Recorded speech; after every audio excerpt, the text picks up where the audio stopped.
Hi and hello, watch fans, and welcome to another edition of the Real Time Show with me, your friendly neighborhood watchmaker, Rob Nuds. Today I am joined by Alon Ben Joseph, of course, and our good friend from Alpina, Oliver Van Lanschot Hubrecht, in a warm glass onion outside the Pavillon at Geneva Watch Days 2025. Oliver, welcome to the studio. Thanks for braving the sun. Well, thank you very much, Rob and Alon. It's an honor to be here with you under the sun. Not expected today. But here we are, exciting Geneva Watch Days. It is exciting. It's exciting for us as well, and we have not seen anywhere near as many watches as we hope to over the coming days. But what is it that you have been working on as the leader of Alpina? Okay, so we've been building on the extreme case design, and we're super proud and happy to launch two new variations of the Sea Strong Extreme. So our diver's watch in 39 millimeters. Two beautiful dials to be discovered here at Geneva Watch Days. We had your colleague Niels Eggerding here.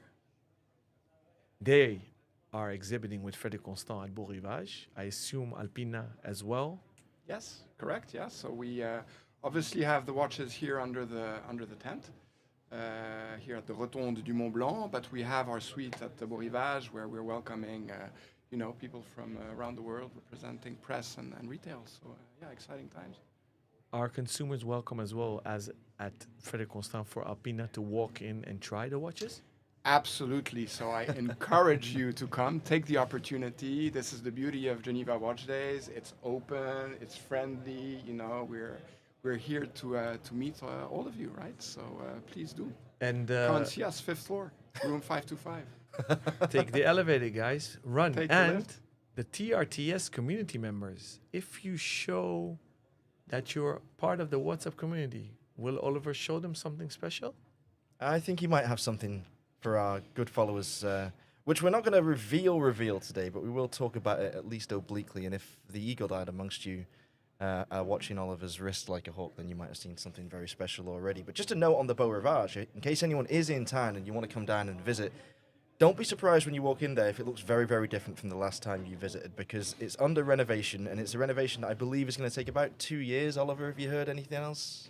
Yeah, indeed. So it's half wrapped up from the external side in any case, and a little bit different inside. So it's it probably needs it also. So we're doing with it, but all the rooms are beautiful and displays are nice. So please come and I popped in and discover. yesterday to Beau Rivage, and the moment you pass the hallway and take the elevator, everything feels the same. So, as Rob said, don't get disencouraged by the outside. Just walk in. It's open and friendly, cool ambience. What I wanted to ask you, Oliver, I was very excited about what you guys launched at Watches and Wonders, especially the heritage pieces also. How did they perform now 6 months down the line for you guys?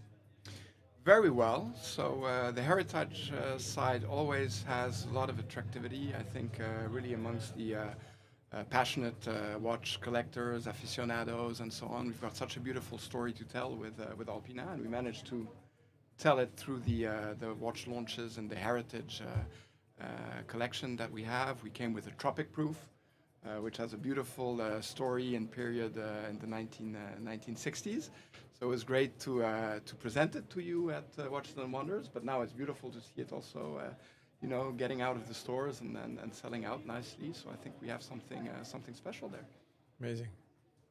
That is definitely a model that people should see in hand, because it's one that it looks very, very different. That whole collection looks very, very different on the screen than it does on the wrist. And I think, especially with the lugs, you got to try it on. And this is why I was bringing up the Beau Rivage renovations, by the way, because you're on the 5th floor, room Correct. 525. Yes. There's something that people should know about the 5th floor. There's no stairs to it, right? If you say so. I didn't know. So, Hence, I said okay. take the elevator. So, Take the elevator. It take wasn't the just elevator, advice, yeah. it was Okay. necessity. I'm pretty sure that the 5th and 6th floors are only accessible for visitors via the elevator. You can get up to the 4th floor if you're just milling around, but Okay, other if you than don't see staff, stairs, then just Don't just panic. Take the lift. Yeah. Don't worry. but it's definitely worth taking the lift, because that is definitely something we'd like to see. Oliver, what are your general impressions on Geneva Watch Days this year? Because, we've heard a lot that it's a pivotal fair for the organisation, which is now in its 6th year. And when it parachuted into watchmaking back in 2020, I suppose, it was after COVID, wasn't it? It was the first thing after COVID. It kind of saved the industry, and it was like a wonderful breath of fresh air, very intimate, very relaxed, a totally different vibe, especially for journalists who appreciate the fact that everything is very closely grouped together here. But what do you think is happening behind the scenes? Is it moving in the right direction? Are you excited to be here, as excited as you ever were? And can you predict what's going to happen to the fair in the future? Yeah, so I think obviously you told a little bit about the history there. It's growing again this year, so I have 66 brands versus a little over 50 last year. Mm-hmm. So we're really seeing a huge diversity of brands there. It's obviously halfway between Watches and Wonders, two Watches and Wonders editions. So I see a bright future for it. Personally, I love the fair because it's very open. It attracts lots of people. The idea behind it is also to give a lot of flexibility to the brands, so you can really find your way, whether it's just being represented here under the tent, whether it's having a suite, whether it's using a boutique, whether it's having the chance of having a manufacture as we do here in Geneva. I see it very positively, and I can only see it continue to grow.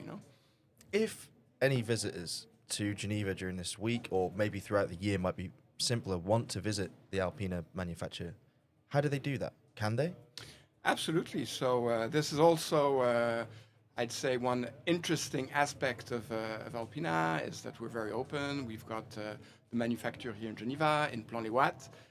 We have what we call our museum experience, into which we really show, the manufacturing process as its whole, what we're doing.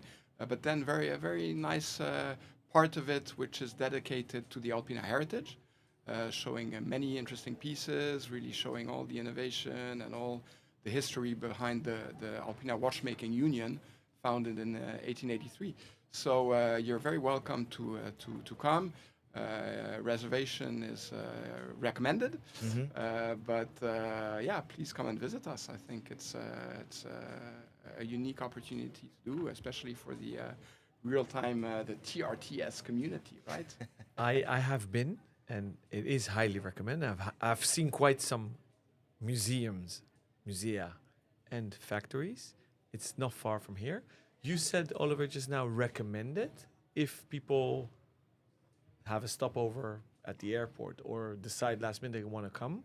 Could they come? Do they need to ring up for the Constant Group office in Plan-les-Ouates? Yes, so I would really indeed give a quick call to our reception just to make sure that there's somebody there and a slot available to welcome you, as we tend to welcome obviously visitors from around the world, so to be able to welcome you in the best conditions possible. Because some brands only offer few slots on one day a week. You guys welcome Monday to Friday. Yes, yeah.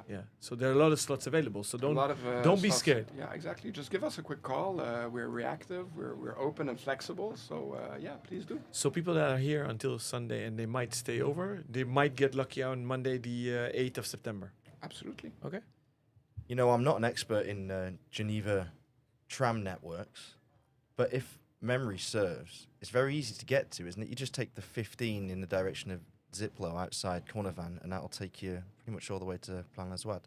Correct, yeah. So we have a new tram line that has been inaugurated 3 years ago, with the development of Plan-les-Ouates, which has really grown over the years with the new Espace Tourbillon and so on. So very easy to get there directly from the train station. You hop in the 15, and it takes you probably a little over 25 minutes to get there.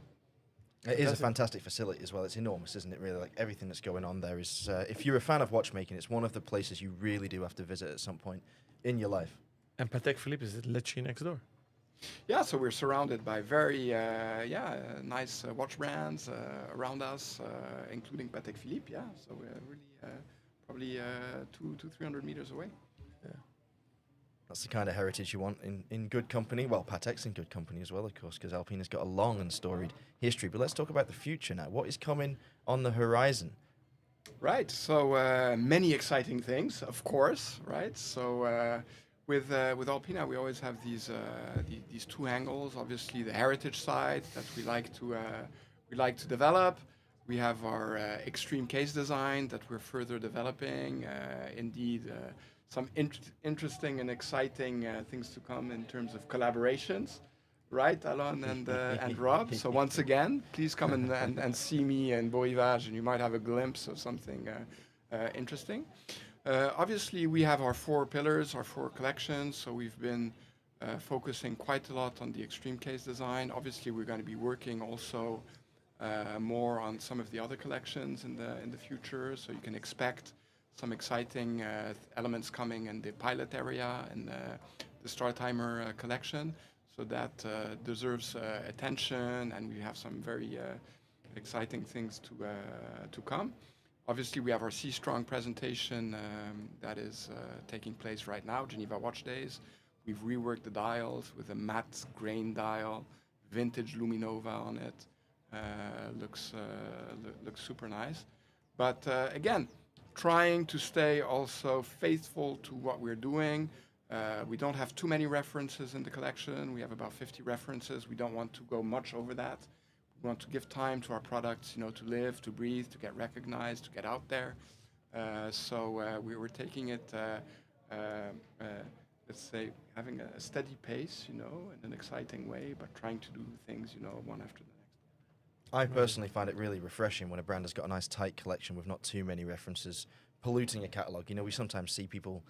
It's a viable strategy, but it's not the preferred strategy for me, where they just throw a lot of stuff out there and see what sticks. And, if they're big enough, they can sustain a lot of dead weight for a long period of time. But one reason why some brands have huge numbers of references in their collection is because different styles of watches appeal to different parts of the world. So what's that like for you, Alpina, as part of the Citizen Group, with a global presence, absolutely massive player in markets like the US and in the Far East? So do you see a massive differentiation between what people in the West buy versus what people in the East buy, or is it pretty much homogenous across the board? No, you're absolutely right. So, we're selling in our watches or distributing our watches in 53 countries. Obviously, you've got some very different cultures, different styles, different, let's say, the desirability for different products. So first of all, I think the case size is one very important one. So you can have large case sizes that are very popular in the US, for example, or in Eastern Europe, much smaller in some countries like France, but then also going through to Asia. So the interesting thing is that already now in the Extreme collection, we've got 34, 39, 41 millimeters, and you can expect some further case sizes over there. And then obviously we try to do some specials for different markets. Try to listen also to what markets want. We try to limit that as much as possible to keep coherence also within the collection.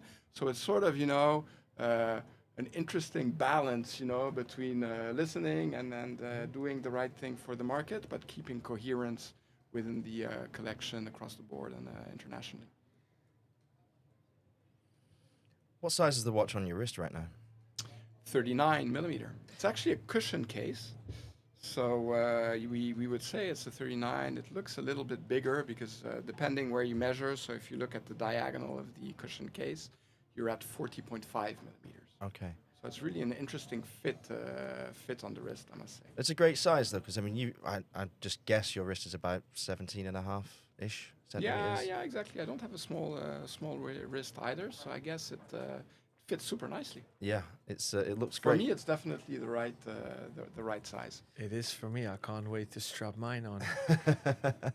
So talk to us about the Extreme case itself, because you've referenced it many times, but for people that aren't acquainted with Alpina, what's so special about it? Okay, so it was a case that was first developed by Alpina in 2005. At the time, it was a much bigger case design. It was 48 millimeters. It was at the period, where larger cases were popular and in demand. We fully redesigned it back in 2022. What's interesting here is that it's a 4-layer case design. It's a cushion case. Every layer is manufactured independently with a different type of finishing, which gives it at the end, a very sophisticated and, let's say, a high-end feel to it. Here it's obviously a diver's watch, so we've got a ceramic bezel as a top layer, but then you've got, as a bezel, the top layer is circular brushed, then you've got the middle layer that's polished, the back case that's satinated, and when you assemble it, it gives this sophistication to it, which is super nice. On the Alpina watch, so this has a fixed bezel, has a thicker vertical brush to it, which gives it, the whole beauty to it and gives it a special shine to it. You can look at it here with the sun now in the tent. It looks super nice. So also you have the bracelet version with it. So really an integrated bracelet. I think it looks amazing, and it's a very unique, I think, design, which also brings uniqueness to the Alpina brand. Reason why we have also been investing and developing within that case design.